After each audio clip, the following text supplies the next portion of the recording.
पुणेकरांना तर नक्कीच उत्सुकता आहे की आज देशाचे प्रधानमंत्री पुण्यात येत आहेत.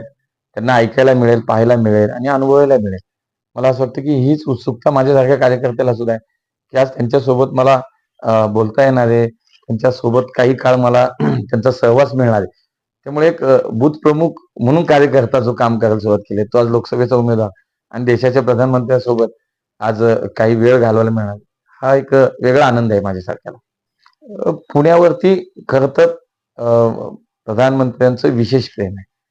अनेक वेळा ते बोलून दाखवतात. पुणे त्यांना आवडतं आणि त्यामुळे पुण्यासाठी मागच्या 10 वर्षात खूप काही कामं या पुण्यामध्ये झाली. आमची प्रत्यक्षात आज मेट्रो सुरू झाली.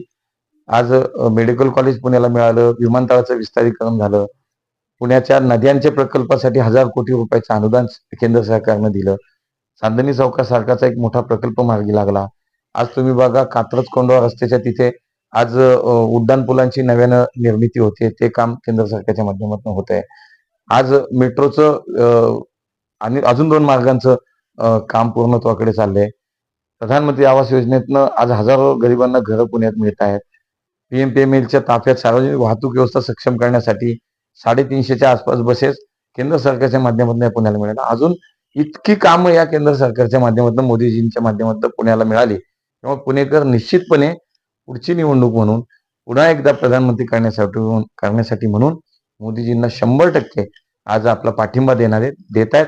मी हे विश्वासाने सांगतो.